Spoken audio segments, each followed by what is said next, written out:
Friends, welcome back to my channel. ഞാൻ അഞ്ജു സുഷോയ്. ഇപ്പം നമ്മുടെ കൂട്ടുകാർക്കൊക്കെ അറിയായിരിക്കും, ഞാൻ ഒരുപാട് നാൾക്ക് ശേഷമാണ് വീഡിയോ ചെയ്യണത്. നമ്മൾ പ്രഗ്നൻസിയും ഡെലിവറിയൊക്കെ ആയി നമ്മൾ കുറച്ച് നാളത്തേക്ക് നിർത്തി വെച്ചേക്കാണ് വീഡിയോ. കാരണം നിങ്ങൾക്ക് അറിയാമായിരിക്കുമല്ലോ, നമ്മുടെ ടോപ്പിക്ക് മിക്കതും ബൈക്ക് റിലേറ്റഡ് ടോപ്പിക്കുകൾ അല്ലെങ്കിൽ വണ്ടികളുമായി ബന്ധപ്പെട്ടതാണ്. അപ്പോൾ പ്രഗ്നൻസിയിൽ അതൊന്നും ചെയ്യാൻ പറ്റാത്തതുകൊണ്ട് നമ്മൾ കുറേ നാളായിട്ട് വീഡിയോ അധികം ഇടാറില്ല. പിന്നെ എനിക്ക് ഇച്ചിരി കോംപ്ലിക്കേഷനും വയ്യായികയൊക്കെ ആയതുകൊണ്ട് അധികം വീഡിയോകളൊന്നും ഇട്ടിട്ടില്ല. അപ്പോൾ കുഞ്ഞാവുണ്ടായി. അപ്പോൾ നമുക്ക് പയ്യെ വീഡിയോകൾ സ്റ്റാർട്ട് ചെയ്യാമെന്ന് വിചാരിച്ച് ഇത് ഫസ്റ്റായിട്ട് എടുക്കുന്ന വീഡിയോ ആണ്. അപ്പം നിങ്ങൾക്ക് ഇന്നത്തെ തംബ്നെയിൽ കണ്ടപ്പോൾ തന്നെ മനസ്സിലായിട്ടുണ്ടാവും ഇന്നത്തെ വീഡിയോ. 1 വീക്ക് മുന്നേ ഞാനൊരു വീഡിയോ പോസ്റ്റ് ചെയ്തിരുന്നു, ഹോസ്പിറ്റൽ ബാഗ് പാക്കിങ്ങിൻ്റെ. അത് ഞാനൊരു 2 മാസം മുന്നേ എടുത്തു വെച്ചിരുന്ന വീഡിയോ ആണ്. അന്ന് ഹോസ്പിറ്റലിൽ പോണതിന് മുന്നേ ഓരോ ഹോസ്പിറ്റലിലും അല്ലെങ്കിൽ ഓരോ സ്ഥലങ്ങളിലും ഹോസ്പിറ്റലിൽ കൊണ്ടുപോകുന്ന സാധനങ്ങളൊക്കെ വ്യത്യാസമായിരിക്കും. അപ്പം ഞാൻ ആ വീഡിയോ എടുത്തപ്പോൾ തന്നെ ഞാൻ വിചാരിച്ചു നമുക്ക് ഹോസ്പിറ്റലിൽ എന്തൊക്കെ ആവശ്യമുണ്ട്, എന്തൊക്കെ ആവശ്യമില്ല എന്നൊരു വീഡിയോ കൂടി ചെയ്യണം എന്ന്. കാരണം ഞാൻ ഹോസ്പിറ്റൽ ബാഗ് പാക്ക് ചെയ്യാൻ നേരത്തെ ഞാൻ യൂട്യൂബിലൊക്കെ വീഡിയോകൾ കണ്ടു കഴിഞ്ഞപ്പോൾ ഓരോ വീഡിയോകളിലും ഒരുപാട് സാധനങ്ങൾ ആൾക്കാർ പാക്ക് ചെയ്യുന്നുണ്ട്. ചിലതിൽ കുറവാണ്, ചിലതിൽ കൂടുതലാണ്. പിന്നെ അതിൻ്റെ ഒന്നും കണ്ടിന്യൂവേഷൻ ആരും പറയണില്ല. കാരണം ഇതൊക്കെയാണ് എനിക്ക് ആവശ്യമായിട്ട് വന്നത്, ഇതൊന്നും ആവശ്യമില്ല എന്ന് പറയണില്ല. നമ്മൾ ഒരിക്കലും ഹോസ്പിറ്റലിൽ പോകുമ്പോൾ നമുക്ക് കയ്യിൽ കിട്ടുന്ന എല്ലാ സാധനങ്ങളും വാരിയിട്ട് കൊണ്ടുപോകേണ്ട ആവശ്യമില്ല. ഏറ്റവും അത്യാവശ്യം എന്ന് തോന്നുന്ന സാധനങ്ങൾ മാത്രമാണ് ഒന്നാമത് ഡെലിവറിക്ക് വേണ്ടി നമ്മൾ ഹോസ്പിറ്റലിൽ പോകുമ്പോൾ കൊണ്ടുപോകേണ്ട ആവശ്യമുള്ളൂ. അപ്പോൾ ഇന്നത്തെ വീഡിയോ ഞാൻ അന്നത്തെ വീഡിയോൻ്റെ ഒരു റിയാക്ഷൻ വീഡിയോ പോലെ ചെയ്യാമെന്ന് വിചാരിക്കുന്നു. അതായത് അന്നത്തെ നമ്മൾ ഹോസ്പിറ്റൽ ബാഗ് പാക്കിങ്ങിന് ഞാൻ പാക്ക് ചെയ്ത സാധനങ്ങൾ, അതിൽ എനിക്ക് എന്തൊക്കെ ആവശ്യം വന്നു, എന്തൊക്കെ ആവശ്യം വന്നിട്ടില്ല എന്ന് ഞാൻ പറയാം. അപ്പോൾ ആ വീഡിയോ പ്ലേ ചെയ്ത് ചെയ്യുമ്പോൾ അത് ബുദ്ധിമുട്ടായിരിക്കും, കുറേ ലെങ്ത്ത് പോവും. അപ്പം ഞാൻ എന്ത് ചെയ്തു, ഞാൻ വീഡിയോ കണ്ടിട്ട് എല്ലാം എഴുതി വെച്ചു. ഇന്ന സാധനങ്ങളൊക്കെയാണ് ഞാൻ എടുത്തതെന്നുള്ളത് കൃത്യമായിട്ട് എഴുതി വെച്ചു ആ ഒരു ഓർഡറിൽ. അപ്പോൾ അതിലെനിക്ക് എന്തൊക്കെ ആവശ്യം വന്നു, പിന്നെ ഞാൻ എന്തൊക്കെ മേടിക്കേണ്ടി വന്നു എന്നുള്ളത് പറയാം. അപ്പോൾ നമുക്ക് ഒട്ടും ലേറ്റ് ആക്കാതെ ഇന്നത്തെ വീഡിയോയിലേക്ക് പോകാം.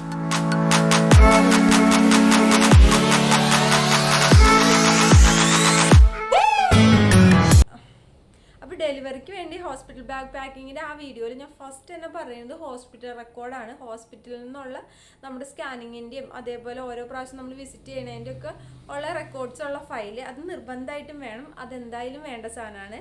അടുത്തത് ഞാൻ പറഞ്ഞത് ഫോണും ഫോണിൻ്റെ ചാർജറുമാണ്. അതും എന്തായാലും വേണ്ട സാധനങ്ങളാണ്.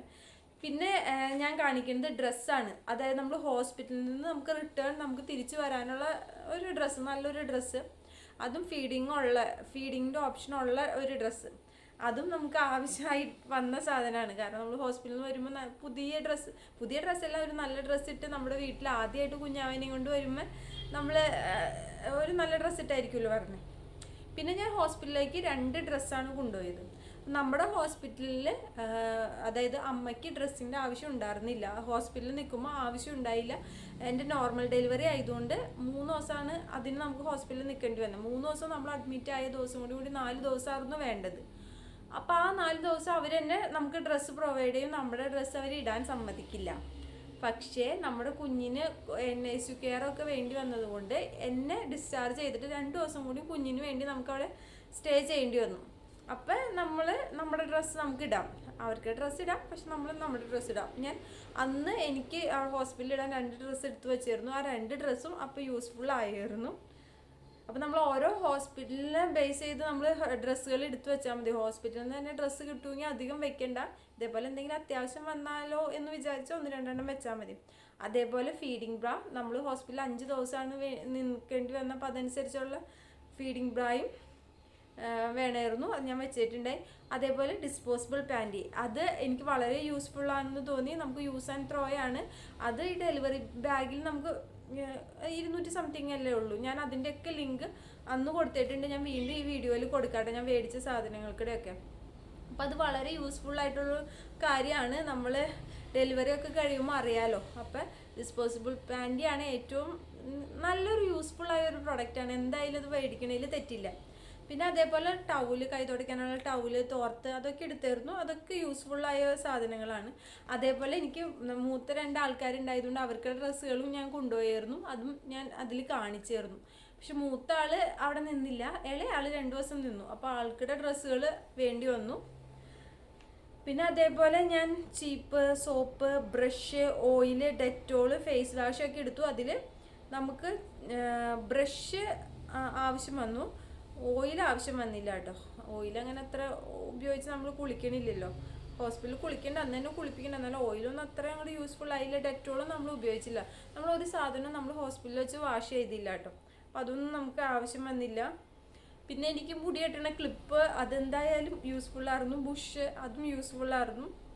പിന്നെ നമ്മൾ സ്നാക്സ് ഒക്കെ കൊണ്ടുപോകണ്ടേ, അതും യൂസ്ഫുള്ളായിരുന്നു. കാരണം കുഞ്ഞുങ്ങൾ നമ്മുടെ കൂടെ ഉള്ളത് കൊണ്ട് അവർക്ക് കൊടുക്കാൻ നമ്മൾക്ക് അവിടെ നിന്ന് കിട്ടുന്ന സ്നാക്സ് ഒന്നും അവർക്ക് അത്ര താല്പര്യം ഉണ്ടായില്ല. അപ്പോൾ അവർക്ക് ബിസ്ക്കറ്റൊക്കെ കൊടുത്തു. പിന്നെ ഹോസ്പിറ്റലിൽ വെറുതെ ഇരിക്കുമ്പോൾ അവർക്ക് വിശക്കൂല, അപ്പോൾ ഇടയ്ക്കൊക്കെ കൊടുക്കാനൊക്കെ യൂസ്ഫുള്ളായിരുന്നു. അടുത്ത് ഞാൻ എടുത്തു വെച്ച സ്ലിപ്പറാണ്. അപ്പം നമുക്കത് വളരെ യൂസ്ഫുൾ ആയിരുന്നു. ഹോസ്പിറ്റലിൽ എത്തിയപ്പോൾ തൊട്ട് നമ്മൾ നല്ല ചെരുപ്പ് മാറ്റി നമ്മൾ സ്ലിപ്പർ ഇട്ടിട്ടാണ് ബാത്റൂമിൽ പോകാനും എല്ലാത്തിനും ഒക്കെ നമ്മൾ യൂസ് ചെയ്ത്. അതെന്തായാലും ഒരു സ്ലിപ്പർ നിങ്ങൾ ഹോസ്പിറ്റലിൽ പോകുമ്പോൾ എടുത്തു വയ്ക്കണം കേട്ടോ.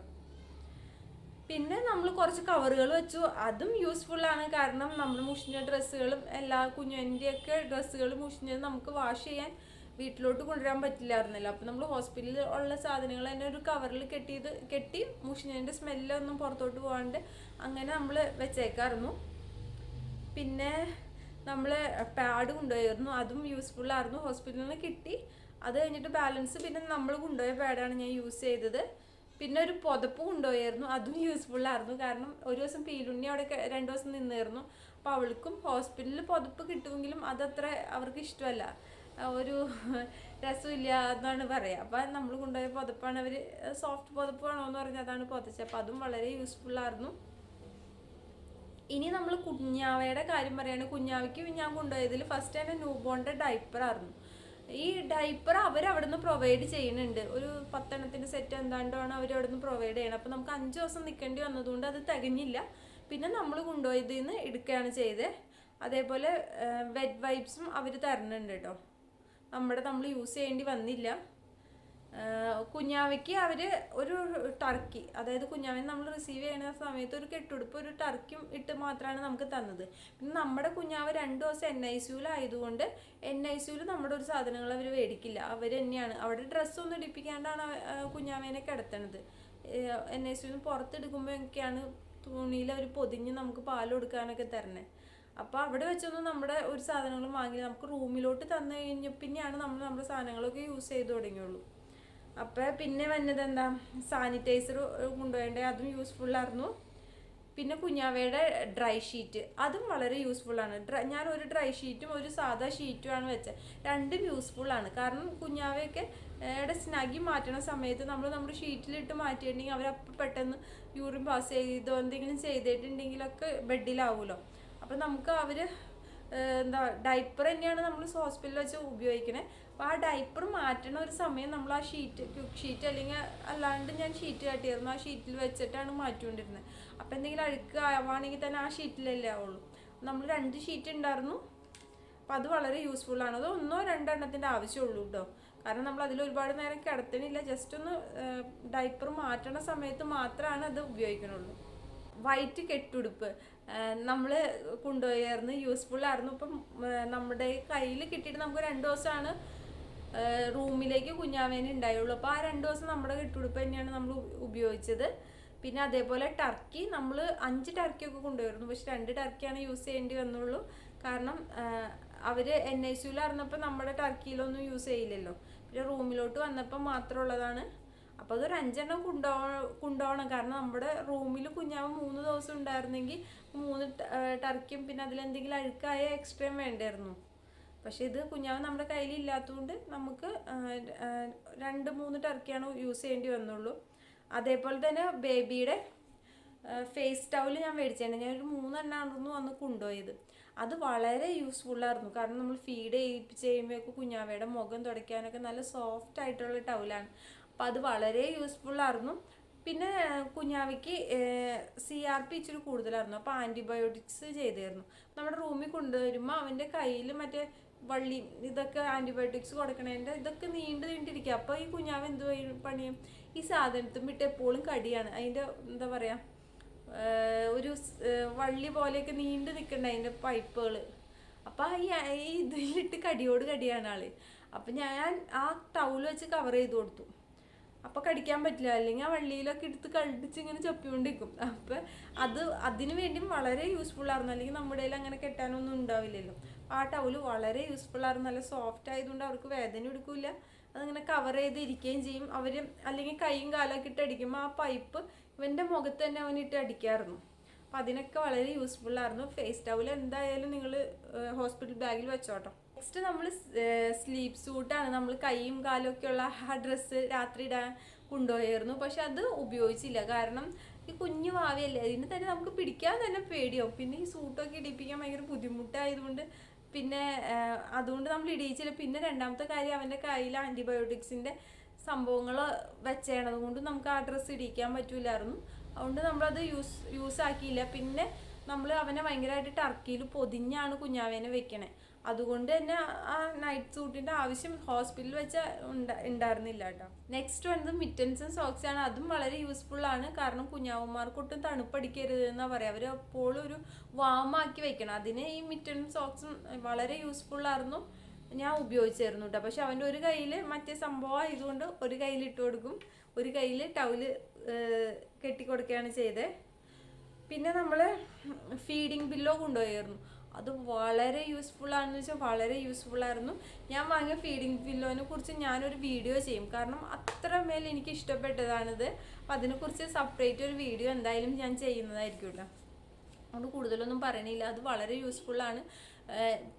ആദ്യമായിട്ട് കുഞ്ഞുങ്ങളുണ്ടാവുന്ന അമ്മമാർക്കൊക്കെ ആണെങ്കിലും ഫീഡ് ചെയ്യാൻ അറിയില്ല, അങ്ങനത്തെ ബുദ്ധിമുട്ടൊക്കെ ഉണ്ടാവും. അവർക്ക് ഈ ഫീഡിങ് പില്ലോ ഉണ്ടെങ്കിൽ വളരെ ഈസി ആയിരിക്കും. കാരണം നമ്മൾ 2 പില്ലോ ഒക്കെ വെച്ച് ചെയ്യണേക്കാളും നിങ്ങൾ എന്തായാലും ഫീഡിങ് പില്ലോ മേടിച്ച് കൊണ്ടുപോകണം കേട്ടോ ഹോസ്പിറ്റലിലോട്ട്.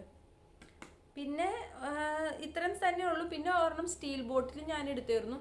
അതും എനിക്ക് വളരെ യൂസ്ഫുള്ളാണ്, കാരണം എനിക്ക് ആ ഒരു സമയത്ത് ഇത്തിരി തൊണ്ടവേദനയും ചുമയൊക്കെ ഉണ്ടായി. അപ്പോൾ ഇച്ചിരി ചൂടുവെള്ളം കുടിക്കാൻ വേണ്ടി സ്റ്റീൽ ബോട്ടിൽ വളരെ യൂസ്ഫുള്ളായിരുന്നു. അപ്പോൾ ഇത്രയൊക്കെ തന്നെയാണ് എൻ്റെ ഹോസ്പിറ്റൽ ബാഗിൽ ഉണ്ടായിരുന്നുള്ളൂ. ഇതിൽ കവിഞ്ഞ് നമുക്ക് വേറെ ഒന്നും ആവശ്യം വന്നില്ല ഹോസ്പിറ്റൽ ബാഗിൽ. പിന്നെ എൻ്റെ കൂടെ നിന്നത് അമ്മയാണ്. അമ്മയുടെ എല്ലാ ഡ്രസ്സുകളും അമ്മ സെപ്പറേറ്റ് കൊണ്ടുവന്നു. അത് പിന്നെ ഈ വീഡിയോയിൽ കാണിക്കണ്ടല്ലോ. അപ്പം ഇത്രയാണ് നമുക്ക് ഹോസ്പിറ്റലിലോട്ട് വേണ്ട സാധനങ്ങൾ. അപ്പം നിങ്ങളുടെ ഹോസ്പിറ്റൽ ഏതാണെന്ന് വെച്ചാൽ അവിടെ നിങ്ങൾ ചോദിക്കണം. ഡെലിവറിക്ക് മുന്നേ എന്തൊക്കെയാണ് നമ്മൾ കൊണ്ടുവരേണ്ടത്, അല്ലെങ്കിൽ എന്തൊക്കെയാണ് ഹോസ്പിറ്റലിൽ നിന്ന് പ്രൊവൈഡ് ചെയ്യുന്നതെന്ന് അതനുസരിച്ച് വേണം നിങ്ങൾ ഹോസ്പിറ്റൽ ബാഗ് പാക്ക് ചെയ്യാൻ. ഹോസ്പിറ്റലിലേക്ക് ഒരുപാട് സാധനങ്ങൾ നമ്മൾ വാരി വലിച്ച് കൊണ്ടുപോകണ്ട. നമുക്ക് അത്യാവശ്യം വേണ്ട സാധനങ്ങൾ മാത്രമാണ് ഹോസ്പിറ്റലിലോട്ട് കൊണ്ടുപോകേണ്ട ആവശ്യമുള്ളൂ. അപ്പോൾ ഇത്രേ ഉള്ളൂ ഇന്നത്തെ വീഡിയോ നിങ്ങൾക്ക് യൂസ്ഫുൾ ആണെന്ന് വിചാരിക്കണം. അപ്പോൾ നിങ്ങളുടെ ഫ്രണ്ട്സിന് ഷെയർ ചെയ്യണം, കാരണം ഇത് മറ്റുള്ളവർക്ക് ഉപകാരപ്പെടും ഉറപ്പാണ്. കാരണം ഹോസ്പിറ്റലിലേക്ക് പോകുന്നവർക്കുള്ള സംശയമാണ് എന്തൊക്കെ കൊണ്ടുപോകണം, എന്തൊക്കെ കൊണ്ടുപോകണ്ട, ഇതൊക്കെ ആവശ്യം വരുമെന്ന്. അപ്പോൾ എൻ്റെ എക്സ്പീരിയൻസ് നിങ്ങളോടും കൂടി ഒന്ന് ഷെയർ ചെയ്തതാണ്. അപ്പോൾ അത്രേ ഉള്ളൂ. അടുത്ത വീഡിയോയുമായി ഇനി കാണാം. അതിനു മുന്നേ നമ്മുടെ ചാനൽ സബ്സ്ക്രൈബ് ചെയ്യാത്തവർ തീർച്ചയായിട്ടും സബ്സ്ക്രൈബ് ചെയ്യണം, സപ്പോർട്ട് ചെയ്യണം. അടുത്ത നല്ല വീഡിയോയുമായി ഇനി കാണുന്നവരെ എല്ലാവർക്കും ബൈ ബൈ.